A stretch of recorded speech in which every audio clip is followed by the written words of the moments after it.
Snow cuts across a Montana highway as Jake Turner drives alone into the night, trying to outrun a past that never truly let go. In the back seat, Coda growls low, urgent, warning. Then the headlights find her. A young woman lying in the snow, coat torn, wrists marked by rope, eyes open but empty. One breath away from disappearing forever, Jake slams the brakes and steps into the storm, and in that frozen moment, a single choice begins to change everything. Before we begin, if this story touches your heart, comment Amen, and please subscribe for more stories of faith, courage, and quiet heroes. Snow moved sideways across the highway, sharp and relentless, turning the night into a narrow tunnel of white and shadow. Jake Turner kept both hands on the steering wheel, knuckles pale against the dark leather. The heater hummed low, fighting a losing battle against the cold that crept in through every seam of the truck. Beyond the windshield, Montana dissolved into motion pines bending under the weight of ice, drifts swallowing the edges of the road, the world reduced to what the headlights could claim. He preferred it that way. Jake was 34, built solid and broad from years that had taught his body to carry weight and his mind to carry silence. A trimmed beard shadowed a sharp jawline, and a thin scar tugged faintly at the corner of his left cheek. A souvenir from a door blown inward in a place he never named. His eyes were steady, gray, and watchful, the kind that measured exits before scenery. He had learned early that attention kept people alive. The truck crested a shallow rise. In the back seat, Coda shifted. The German Shepherd was 5 years old, thick through the chest and lean in the legs, black and tan coat dulled by winter and dusted with snow from an earlier stop. His ears came forward in a single, precise movement. No barking, no whining, just a low vibration in his throat that Jake felt more than heard. Jake eased off the accelerator. Coda did not growl unless it mattered. He had been trained once, formally, and retrained later by life by nights that smelled of metal and fear, by silence broken too late. His amber eyes fixed on something beyond the reach of the headlights, body taut as a drawn wire. "What is it, buddy?" Jake murmured, though his own pulse had begun to climb. The road curved gently to the right. Snowbank rose on one side, fell away into a shallow ravine on the other. The headlights swept across the dip and caught on something that did not belong. At first, Jake thought it was debris. A torn tarp. A fallen sign half buried by drift. Then the shape moved. Coda's growl deepened, urgent now. Jake slowed to a crawl, tires crunching softly. The truck rolled forward another few feet, and the headlights settled fully on the figure lying near the edge of the road. A person. Jake stopped. The engine idled, a low mechanical breath in the storm. For a long second, he did not move. He scanned the tree line, the bend in the road behind him, the stretch ahead, empty and white. Instinct rose, old and automatic, cataloging angles and risks before conscience could speak. Coda was already standing, nails clicking once against the seat as he leaned forward, muscles bunched. Jake opened the door. Cold struck him hard, stealing breath and sound at the same time.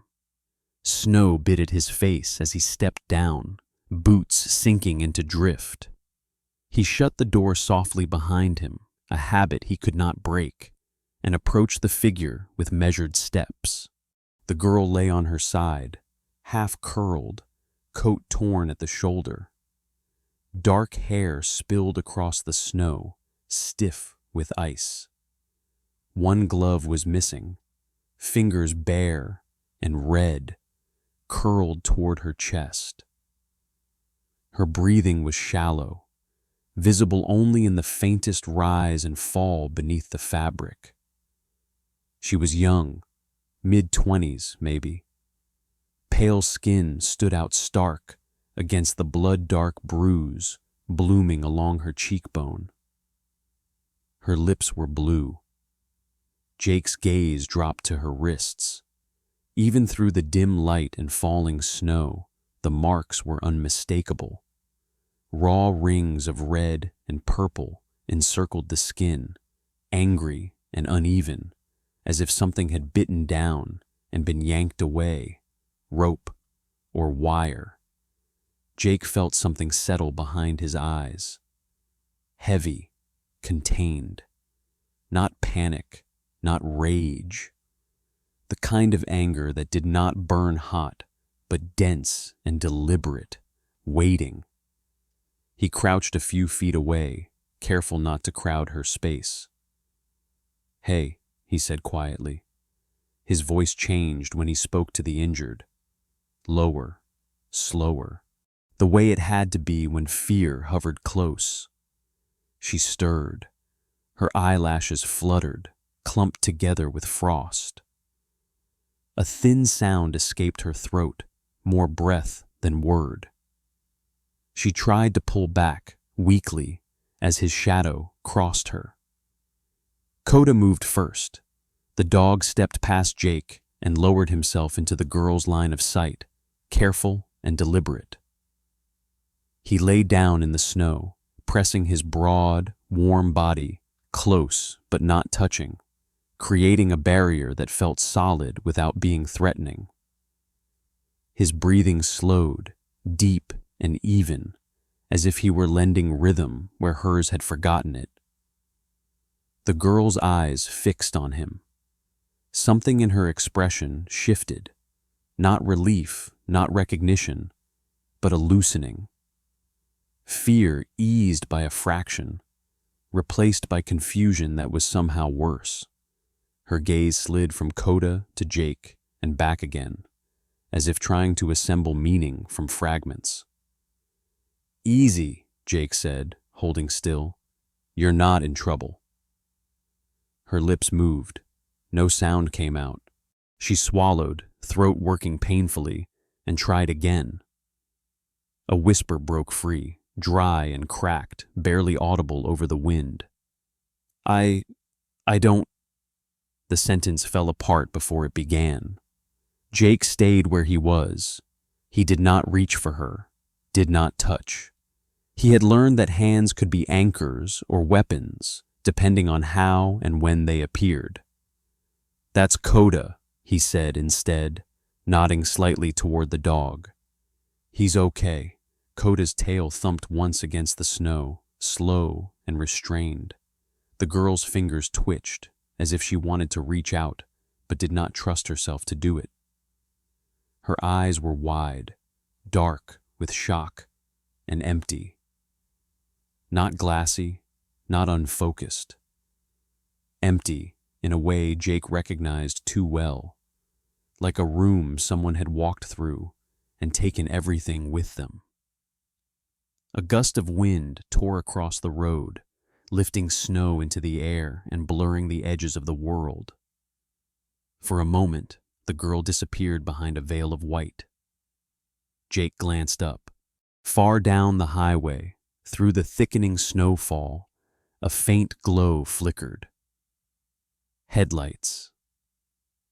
They appeared briefly, muted and distant, cresting the same rise Jake had passed moments earlier. The light paused, as if the vehicle had slowed or stopped. Jake's shoulders tightened. The glow dimmed, shifted, then vanished. The road behind him was empty again, swallowed whole by the storm. Coda felt it too. His ears flicked back, then forward again, body angling subtly toward the darkness Jake could no longer see. The girl made a small, broken sound. Her eyes followed Jake's gaze, though she clearly did not understand what she was looking for, or why the sudden absence felt worse than the cold. Her breath came faster now, shallow and uneven, panic scraping its way back to the surface. Jake turned his attention to her once more, grounding himself in the present. "You're freezing," he said softly. "Can you tell me your name?" She frowned, brow creasing as if the question itself hurt. Her mouth opened, closed. She shook her head. "I don't know," she whispered, and the words were not defensive or dramatic. They were frightened, honest. Something cold slid through Jake's chest, sharper than the wind. A person did not forget their name by accident. Snow continued to fall, indifferent and thorough, already softening the edges of footprints Jake had not yet noticed. The storm was doing what storms always did, erasing. Jake looked down at the girl again, at the rope burns, the torn coat, the way her eyes kept darting to the dark behind him. He thought of the headlights, the timing, the confidence it took to leave someone here and trust Winter to finish the job. Coda shifted, placing himself a little closer now, a silent promise of presence. Jake remained crouched in the snow, caught between training and instinct, between action and consequence. Somewhere in the dark, the road stretched on, empty and watchful, and in that narrow space of falling snow and unanswered questions, Jake understood that whatever had been left behind on this highway was not just a body in the cold. It was a choice waiting to be made. Jake waited until the road behind them vanished completely into white before he moved. He lifted the girl carefully, mindful of her wrists and the way her breath stuttered when he shifted her weight. She was lighter than she looked, bones sharp beneath the torn coat, body rigid with a fear that hadn't yet found words. Coda stayed close, flanking Jake's knees, head up, scanning the dark as if daring it to follow. The cabin appeared through the trees like a held breath-low timber walls, a single window glowing amber. Jake carried her inside and laid her on the couch by the stove. Warmth wrapped the room, wood popping softly, pine resin scent cutting through the storm. He peeled off his jacket and draped it over her shoulders, then crouched to her level, keeping his hands visible. "Heat first," he murmured, more to himself than her. He pulled a thermal blanket from the kit and settled it around her torso without touching her wrists. She watched him with wide eyes.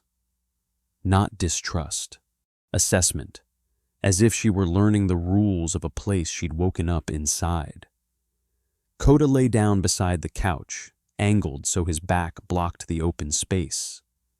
His breathing slowed on purpose, steady and audible. The girl's shoulders eased a fraction. Jake reached for the phone on the counter. Nancy Miller answered on the second ring. Nancy was in her late 60s, tall and straight-backed, with a runner's posture that age hadn't bent. Her hair, iron gray and cropped short, framed a face lined by winters and resolve. She had been a nurse for 35 years, ER, then hospice, until a bad fall took her husband and taught her how quickly life could tilt. Since then, she trusted her own judgment more than anyone else's and disliked unnecessary words. "I've got someone," Jake said. "Female, hypothermia, injuries." "I'm on my way," Nancy replied, already moving. The girl flinched at the sound of another voice. Jake lowered the phone and met her gaze. "Help," he said simply. "She's safe." Safe. The word landed somewhere uncertain. Her mouth opened, closed. "I don't know," she whispered. I don't know where. That's okay, Jake said. You don't have to know anything right now. Her eyes slid to Coda. He lifted his head, ears softening, tail giving a single, cautious thump. She reached out before she realized she was doing it, fingers brushing the thick fur at his neck. The contact startled her. She inhaled sharply. Coda didn't move. He stayed solid, present. Her breath slowed. Nancy arrived 10 minutes later, bringing the cold with her. She stamped snow from her boots and took in the room in a single glance. The girl's color, the tremor in her hands, the marks on her wrists. Hello, honey, Nancy said gently, kneeling. I'm Nancy. I'm going to help you warm up. The girl nodded once, eyes fixed on Nancy's hands. Nancy moved carefully, explaining each step as she checked pulse, skin temperature, pupils. She did not touch the wrists. Not frostbite, Nancy said, quietly to Jake. But she's close. We'll go slow. They worked without hurry. Warm packs, sips of broth, silence when the girl needed it. She slept for a while, curled toward the stove. When she woke, panic surged, fast and sharp. Her breath climbed, her hands clawed at the blanket. No, she gasped. Don't! Coda stood and pressed his shoulder gently against her ribs, grounding her. Jake stayed back, voice steady, describing ordinary things, the fire, the wind, the clock ticking on the wall, until her breath found rhythm again. I can't remember, she said finally, tears slipping free. My name, anything. Jake nodded, as if she'd told him the weather. That happens, he said. Sometimes the mind locks a door when it needs time. Nancy watched him with a brief, appraising look. Approval flickered there. Later, while the girl slept again, Nancy washed her hands at the sink. Those wrists, she said softly, not an accident. I know. Nancy set a small object on the table. Found this in her coat. It was a thin chain, silver, with a simple pendant. The letter C, clean and unadorned. No wallet, no phone, no ID. The girl woke near dawn, quieter now. She drank water, stared into the steam rising from the mug. Her gaze kept returning to the pendant on the table, as if it tugged at something just out of reach. That's yours, Nancy said. The girl took it, fingers trembling. It feels important. Does it bring anything back? Jake asked. She shook her head. Just cold rooms, a smell, like disinfectant and metal. She swallowed. A man's voice, calm, not kind. Jake felt the weight of it settle. He glanced at the window, where snow still fell, relentless and thorough.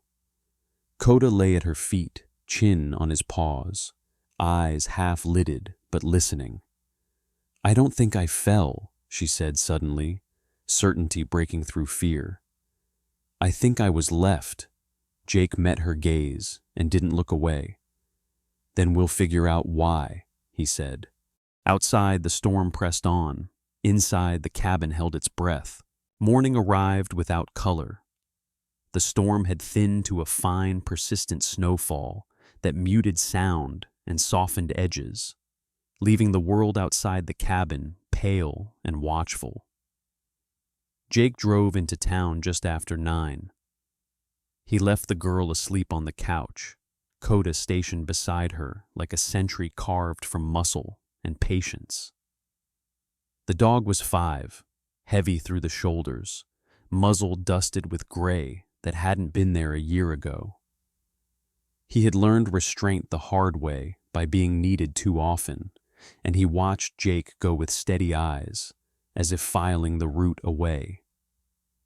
The town of Pine Ridge sat low against the mountains, a single main street stitched together by a gas station, a grocery, a diner, and a hardware store that doubled as a bulletin board for lost cats and church suppers. People here knew one another by first name and history, and they noticed strangers even when they pretended not to. Jake parked outside the market and pulled his collar up against the cold. Inside, heat and the smell of burnt coffee wrapped around him. He moved through the aisles with the quiet economy of a man who disliked errands but respected preparation broth, electrolyte packets, thermal gloves, gauze.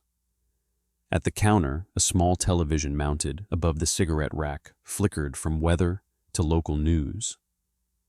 Jake glanced up without thinking. The anchor was a woman in her early 40s with careful makeup and a voice trained to sound calm even when delivering bad news. Her dark hair was pulled back tight, emphasizing cheekbones sharp enough to cut paper. She spoke steadily, eyes locked to the camera. Continuing coverage of the search for Claire Bennett, the 26-year-old daughter of technology entrepreneur Richard Bennett. Claire was last seen leaving a winter charity gala 3 nights ago. Authorities are asking anyone with information to come forward. The screen changed. A photograph filled the frame. Claire Bennett stared back at him. The image was clean and official, the kind pulled from a driver's license database neutral background. Hair neatly brushed, eyes caught mid-blink. But there was no mistaking her. The same dark lashes, the same delicate curve of the mouth, the same face that had looked up at him from the snow with no memory behind it. Jake stood very still. The cashier, a young man with acne and tired eyes, glanced up at the screen and then away again, sensing something private in Jake's posture. The anchor continued, words sliding past. Mr. Bennett has offered a substantial reward for information leading to his daughter's safe return. Jake paid and left without the receipt. Outside, the cold felt sharper. He leaned against the truck for a moment, breath clouding, the weight of it settling slow and heavy. A billionaire's daughter did not vanish by accident. She did not end up on a mountain road with rope burns on her wrists because of bad luck. Jake drove back the long way, taking a looping road that skirted the ridge. Half a mile from the cabin, he noticed a dark SUV parked near the tree line, engine idling. As his truck approached, the SUV pulled out smoothly and headed the opposite direction, tires cutting clean lines through the snow. Jake memorized the plate anyway. At the cabin, the girl was awake. She sat at the table wrapped in a sweater Nancy had left behind. Thick wool, faded blue, sleeves too long for her slim frame. Her hair, dark and fine, was braided loosely over one shoulder, revealing skin still pale from the cold. She looked fragile, in a way that was not weakness, but depletion. Coda lay at her feet, chin resting on his paws. Jake set the bags down and didn't delay. "I saw something in town," he said. Her fingers tightened around the mug. "On the news," she said quietly, not asking. "Yes." He pulled out his phone and set it on the table, screen dark for a moment longer than necessary. Then he turned it toward her and pressed play. She watched the clip in silence. When her face appeared, she flinched as if struck. "That's me," she whispered, disbelief braided with fear. "But I don't remember any of this." Her breath hitched when the anchor said the name. Claire Bennett. The sound of it seemed to scrape against her nerves. She pressed a hand to her chest, eyes squeezed shut. "Stop," she said softly. "Please." Jake turned the phone face down. "It's your name," he said gently. According to them, she shook her head, tears spilling now, uncontained. "It doesn't feel like mine. It feels like a threat." He let the silence stretch, giving her space to feel without filling it. "My father?" she asked finally, the word uncertain on her tongue. "They said father." "Yes." Her laugh broke apart as soon as it began. "I don't remember him. I don't remember a house or a life like that." She looked up, eyes sharp with sudden fear. "What if I don't belong to myself?" Jake leaned against the counter, arms crossed, keeping distance without withdrawing. "You do, Ia," he said, "no matter what your last name is." Outside, an engine passed slowly on the road. Koda's head lifted, his ears angled toward the sound, then flattened slightly when it lingered longer than it should have. That night, snow began again, heavier this time. Jake stood at the window, watching the road. Twice, headlights appeared at the bend and rolled past without stopping. The third time, they slowed. A dark vehicle idled just long enough to be noticed. Then it moved on. Claire stood a few feet behind him, hands clenched in the sleeves of the sweater. "They're looking for me," she said. "Yes." "Are they the police?" Jake thought of the SUV, the timing. The way the car had peeled away without hesitation. "No," he said. "Not only," she nodded, absorbing it with a steadiness that surprised him. Fear was still there, but it had begun to shape itself into something harder. Koda positioned himself between them and the door. Jake turned back to the window, the glow of passing lights reflected faintly in the glass. Somewhere beyond the trees, people with resources and patience were narrowing circles, and now they had a name to use. The call went through on the third ring. "Jake," Mark Davis said, voice roughened by years of cold air and worse nights. "You don't usually call this late." Mark had aged into his 40s with a kind of stubborn symmetry, square shoulders, close-cropped hair already threaded with gray, and a beard trimmed tight enough to pass for discipline rather than vanity. His eyes, sharp and dark, carried the weight of someone who had learned how easily truth could be bent when it passed through the wrong hands. They had served together once in a unit that taught men how to notice what others missed. Mark had left the military to work investigations for the state after a case involving a misidentified civilian had cost him sleep and trust in equal measure. "I need you to listen," Jake said. "No reports, no calls logged, silence stretched, then a measured breath. Where are you?" "Still up north, and I have someone with me." Another pause. "Talk." Jake laid it out carefully, what he'd found on the road, the marks on her wrists, the missing time, the name on the news. He didn't embellish. He didn't rush. When he finished, Mark exhaled through his nose. "Claire Bennett," Mark said. "That explains the pressure." "You've heard of her?" "Everyone has," Mark replied, "and everyone's being told to keep it clean." Jake looked at the girl across the room. Claire sat at the table, shoulders squared inside Nancy's oversized sweater. Her skin still carried the faint gray cast of shock, but color had begun to creep back into her cheeks. Dark hair framed her face loosely now, not styled, not controlled. She looked smaller without fear filling her eyes, more human, less hunted. Koda lay at her feet, head lifted, tracking the cadence of voices. She remembers things, Jake said quietly. Not enough to place herself. Enough to know something's wrong. Put me on speaker, Mark said. Jake did. Claire, Mark said, tone softening. I'm Mark. You don't know me, and that's okay. I want you to tell me what you remember. Only what comes easy. She closed her eyes. For a long moment, there was nothing but the stove ticking and wind at the eaves. A room, she said finally. Bright, too bright, white walls. It smelled like antiseptic. Her fingers tightened in the sweater sleeves. There was metal, a tray. I heard it slide. Coda shifted closer. A man, she continued.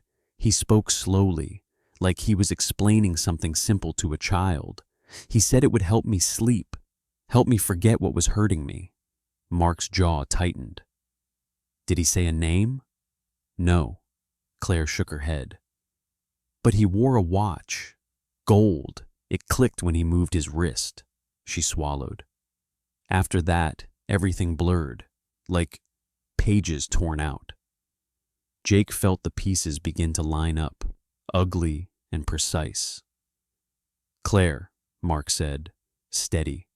Before you disappeared, did you work with numbers? Her eyes snapped open. Yes. Surprise flickered. I was reviewing accounts for a foundation, a charity. Her brow furrowed. I wasn't supposed to look at certain transfers. I did anyway. Jake exchanged a glance with the phone. What kind of transfers? Mark asked. Layered ones, Claire said slowly, words sharpening as she spoke. Money moving through vendors that didn't make sense. Timing gaps. Donations that reappeared elsewhere. She drew a breath. I copied files, contracts, emails. And then, Mark prompted. And then someone noticed, she said. I remember being followed, my apartment door forced, a warning that wasn't loud. Her voice thinned. After that, nothing. The call ended with plans made carefully and without paper. Mark would dig quietly. Jake would keep her out of sight.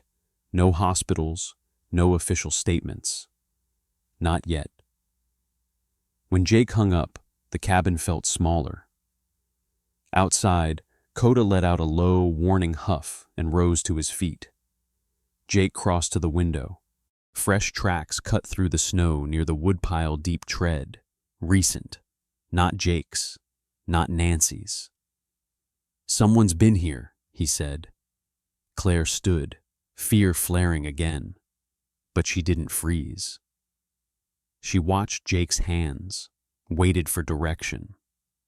Coda moved first, nose low, following the scent to the edge of the trees before stopping short, ears pinned. The trail veered off toward the road and vanished under fresh snowfall. They're close, Claire said, more statement than question. Yes, Jake replied. She nodded once, resolve threading through the fear. Then we can't wait. Jake met her gaze. He saw the difference now, the shift from confusion to purpose. Whatever they had tried to erase hadn't taken everything. Inside the cabin, the fire burned steady. Outside, the snow worked to hide the truth. Winterlight Festival transformed Pine Ridge into something almost gentle. Strings of warm bulbs crisscrossed Main Street, reflected in the packed snow like constellations caught on the ground. A temporary stage stood at the square's edge, speakers humming as a local band tuned guitars with numb fingers.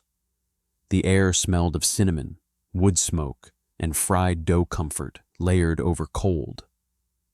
Jake arrived early. He parked 2 blocks away, choosing the longer walk. He wanted time to read the space. He wore a plain wool coat and jeans, beard trimmed close, posture relaxed in a way that invited underestimation. Years ago, a door had blown inward too late and taught him that crowds were safer than rooms, provided you watched the margins. Claire stepped out of the truck last.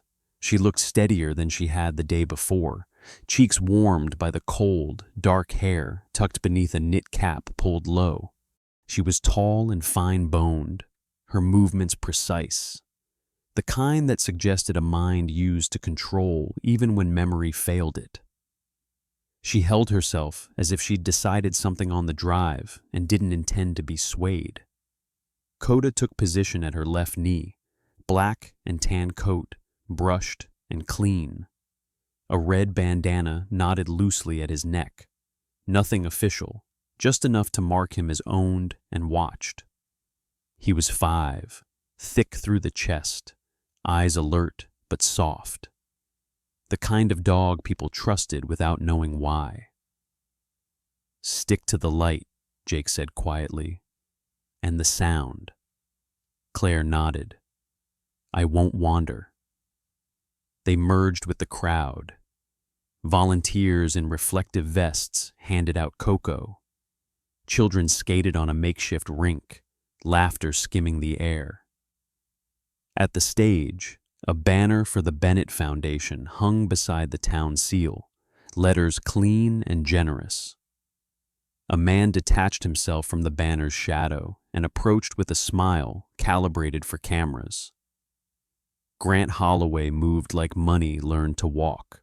Early 40s, tall, shoulders relaxed beneath a tailored coat that fit too well for winter.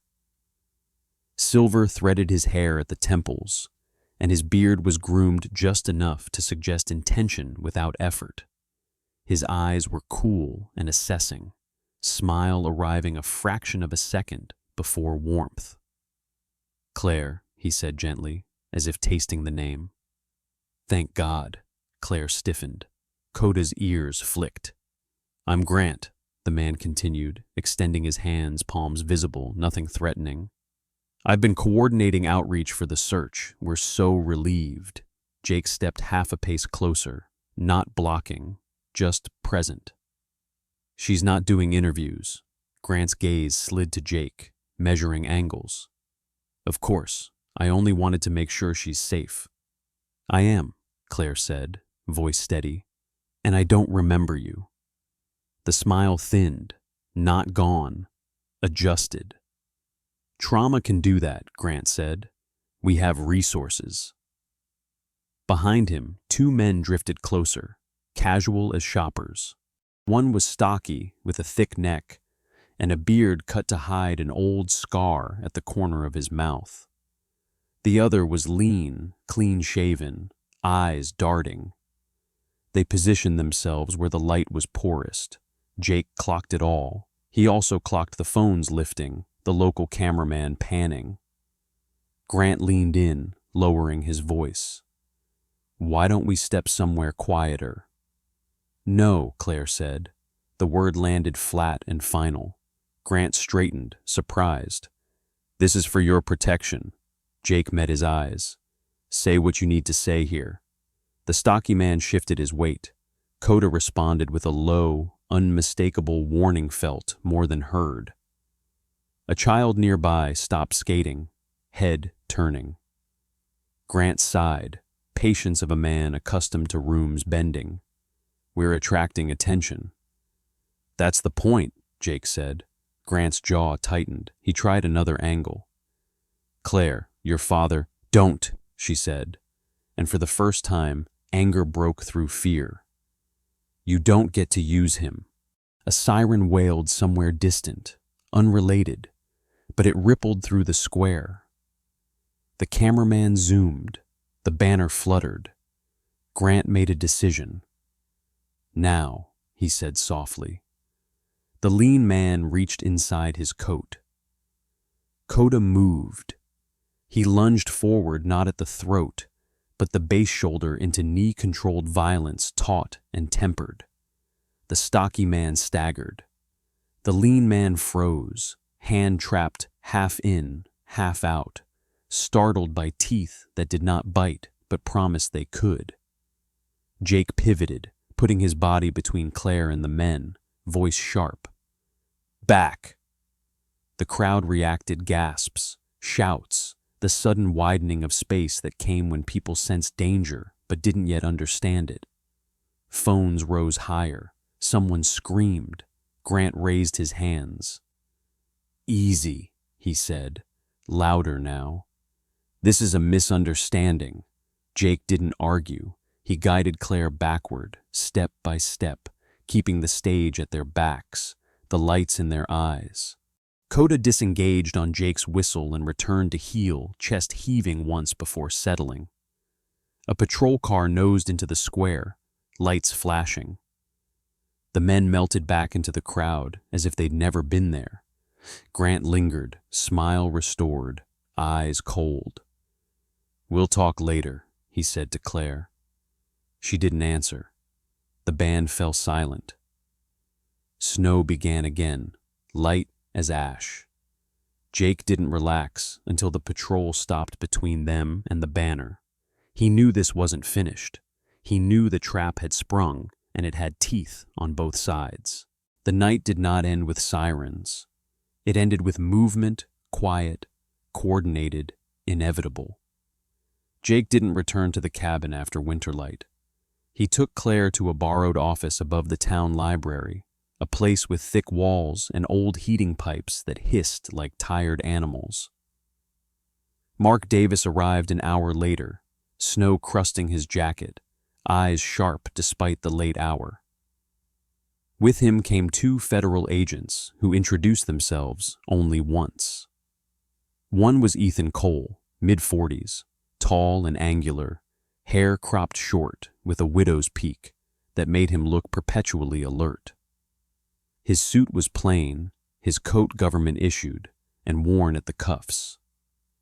Ethan spoke little, listened much, and had the manner of a man who trusted documents more than people, because documents didn't lie to save themselves. The other was Laura Finch, early 30s, lean and athletic, with dark hair pulled into a tight braid and skin browned by years of field work rather than office light. Her eyes missed nothing. She had grown up poor in Arizona and carried an intolerance for powerful men who hid behind paperwork. They didn't waste time. Claire sat at the scarred wooden table, hands wrapped around a mug she didn't drink from. The pendant lay between them. Coda lay under the table, body stretched long, one paw touching Claire's boot, as if to remind her she was still anchored. What you remember is enough, Ethan said, but what you saved matters more. Claire closed her eyes. It wasn't supposed to be my job, she said. I was reviewing compliance reports, routine. Her voice steadied as the memories aligned.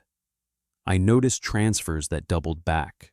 Donor money moved through shell vendors, then returned as consulting fees. I copied everything: contracts, email headers, ledgers. Laura leaned forward. Where is it now? I hid it, Claire said. Somewhere no one would search unless they knew me. Somewhere ordinary. Jake watched her face, not fear now, but resolve. Whatever they had taken from her, it hadn't been courage. They moved before dawn. The snow had eased into a soft, patient fall, the kind that hushed the world without burying it. At the edge of town, beneath a small stone church that smelled of wax and old wood, Claire knelt beside a loose panel behind the prayer room.